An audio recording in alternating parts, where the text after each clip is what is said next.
Hello guys, welcome to Solving Solutions, your number one channel where you get solutions to all your solving problems. It's 9-7 in class again today. How have you been? On today's video, we are going to show you how to calculate the extent, or let's say the lengths of geometries, right? Good. Now, on one of our previous videos, we've actually digitized some features from this topographic map, and we want to now use some of these digitized features as the input of today's video. So we are going to open the attributes table of this polygon, which is what the settlement, and also the attribute table of these roads, which is what the lines, which is actually what the roads, right? Good. So we are going to see how to get the area of these polygons. So yours might be more than 2. Then for the roads, yours might be more than 4 or maybe 3, as we have gotten them here, right? Good. So first thing is that you should ensure that your data is in a projected coordinate reference system. However, for this particular data set, we can confirm by going to the layers. Then we click on properties, right?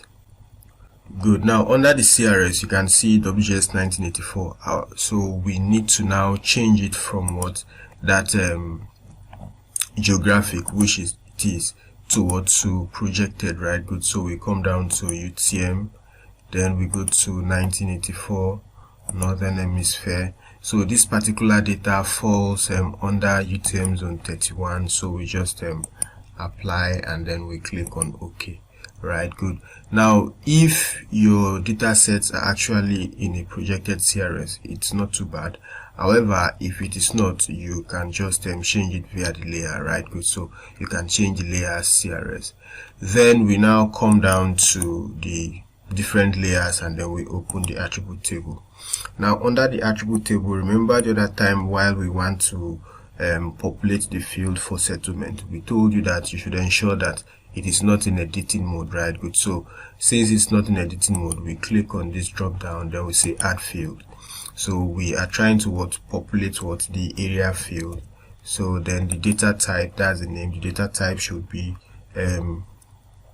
double. Then the precision, let's leave it at 10, or let's say possibly let's leave it at 20, because the extent of these areas are actually large. Then let's say the precision, let's make it 3, right? Good. So we click on OK. The next thing is for us to populate the areas, right? Good. So you just select either the heading or you just select everything at once. You right click and then you go to calculate geometry. Now it populates or updates the values of this field to be geometric values derived from the features that the table represents, right? Good. So just click on calculate geometry. There is a disclaimer, or let's say warning. So we click on yes. So it's asking us the property, calculate property, the calculate geometry rather. Now what's the property we want to calculate? We want to calculate the area. So if you want to calculate the perimeter, you can. If you want to calculate the x coordinate of centroid, the y coordinate of centroid, you can, right? Good. However, we are just interested in the area. Then you can now see the CRS. We have a geographic CRS here, and then we also have a projected CRS here, and you can see automatically the projected was selected because we have actually reprojected our layer to a projected coordinate reference system. And then it is best to use a projected coordinate reference system when you want to carry out some of these linear measures, right? Good. So the unit we need is square meters. If you need other units, you can actually select as they are being stated there, right? Good. So we are using the default square meters and then we click on OK. Still the same warning. Yeah. Now you can see the field has been populated by the area of these polygons, right? Good. So we can just close that up. We can do similar thing for our length. So we come down to open attributes table. Then we give it a new field. Let's call that length. Then we are using double. So let's say the double here is still, let's say 20, and then let's say this is also 3, right? Good. Okay. Then we now come down to calculate geometry. Yes.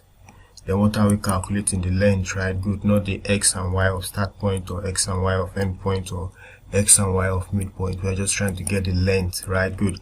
And then we are trying to get the length in meters, right? Good. So we just click on OK. Yes. Good. So you can see what the meters, the length in meters, right? Good. So you can see how long or maybe how short the different roads are, right? Good. So basically we've shown you how to use